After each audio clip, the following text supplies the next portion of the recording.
অনুপগিরি ওর এই বাড়ির পুরো ব্যাপারটা একটা অন্যরকম মাত্রা দিয়েছে। এরকম একটা জায়গা যেখানে কোনো কালচার বা শিল্প বলে কিছু ছিল না, সেইখানে অনুপ এত বড় জমিটা ও মানে করে কিনে সেটাকে একটা শিল্পের রূপ দিয়েছে। এবং সেটাকে মেনটেন করার জন্যে ও অনেক কিছু অ্যাক্টিভিটি করছে। হয়তো একদিন এরা এই সমাজ বুঝতে পারবে যে সত্যি এটার প্রয়োজন ছিল। এখন নানা রকম পারিপার্শ্বিক চাপেতে সেটা কেউ মান্যতা দিচ্ছে না, তবুও বাইরে থেকে অনেক শিল্পীরা আসছে, সমাগম হচ্ছে, জায়গাটা আস্তে আস্তে বিখ্যাত হয়ে উঠছে। আরো উঠুক, সার্বিক উন্নতি কামনা করি। ভালো লাগে। রাকু সেরামিক ওয়ার্কশপ এখানে হচ্ছে, এই বিষয়ে কিছু বলবেন? রাকুটা ব্যাপারে আমি বেসিক্যালি পেন্টার, আমি অরূপ দাস, কিন্তু রাকুর ব্যাপারটা এই অঞ্চলেতে রাকু কেউ শুনেছে বলে মনে হয় না। সেটা আমার বন্ধু সমীর ও অনুপ, ওরা চেষ্টা করছে রাকুটা এখানে কাজ করা। রাকু একটা প্রসেস যেখানে কাপ ডিশ সেরামিক এগুলো রাকু হয় না, এগুলোকে গ্লেজ করা হয়। রাকুটা একটু রাফ এবং তার পদ্ধতি আরো আরো বেশি ডিফিকাল্ট এবং খুব সেন্সিটিভ। সেই ব্যাপারটা অনেকটা পড়াশোনার ব্যাপার আছে।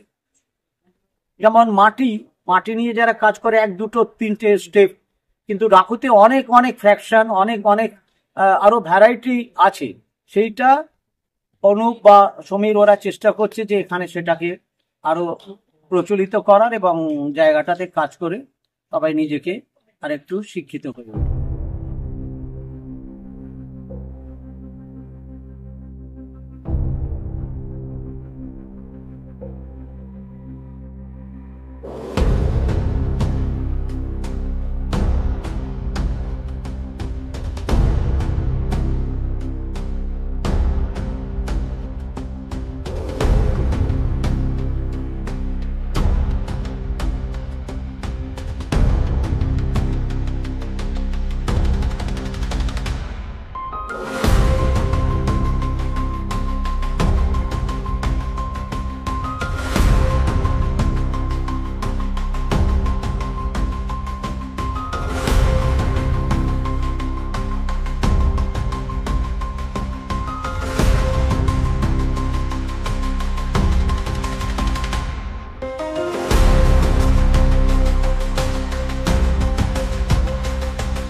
আমরা যে খুব কম সময়ের মধ্যে অর্গানাইজ করতে পেরেছি রাখু সিরামিক ওয়ার্কশপ।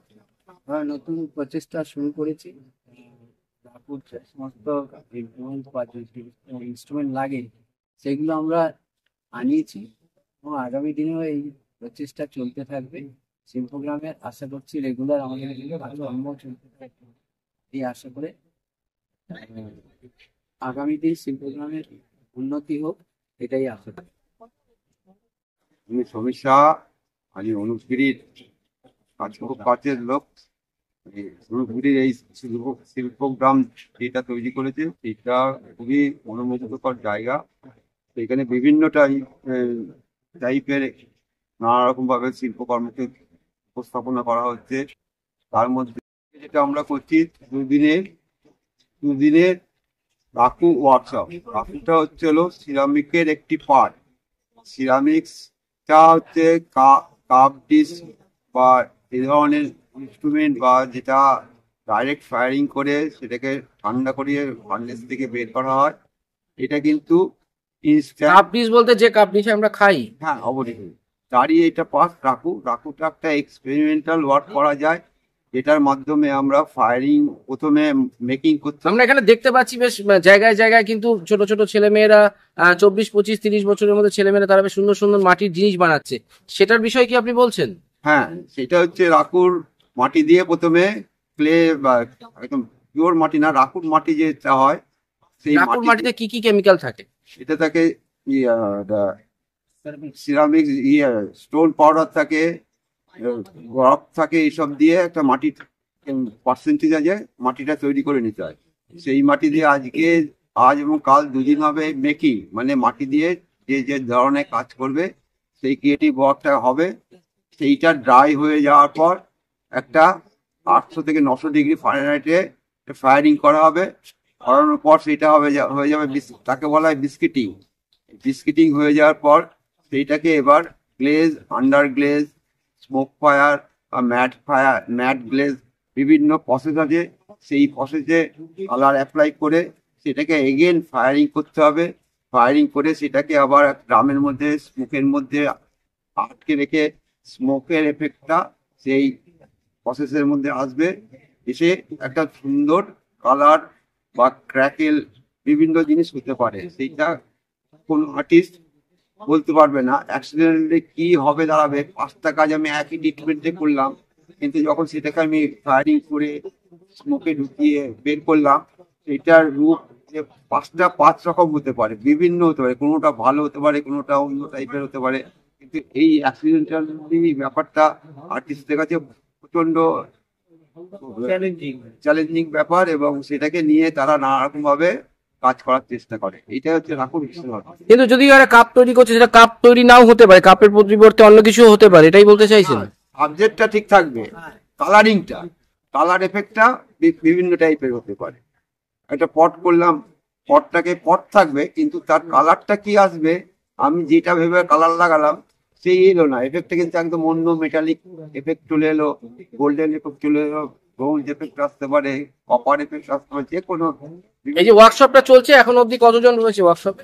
প্রায় 15 জনের মতো এসেছে। আরো 4-5 জন আসার কথা ছিল, সেটা তারা হয়তো সামনে এসে কাজ করে।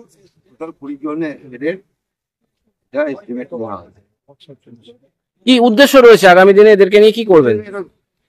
লোকাল যারা আছে বা স্থানীয় তারা দেখুক, এবং যারা করে এইটাকে কমার্শিয়াল রেঞ্জে কিছু করতে পারে কিনা সেই চিন্তা ভাবনা করতে পারে। আমরাও এখানে ইচ্ছা আছে, সব ফার্নেস সব রেডি করছি, যাতে বাচ্চারা, ছেলেরা মেয়েরা এসে ক্লাস করতে পারে।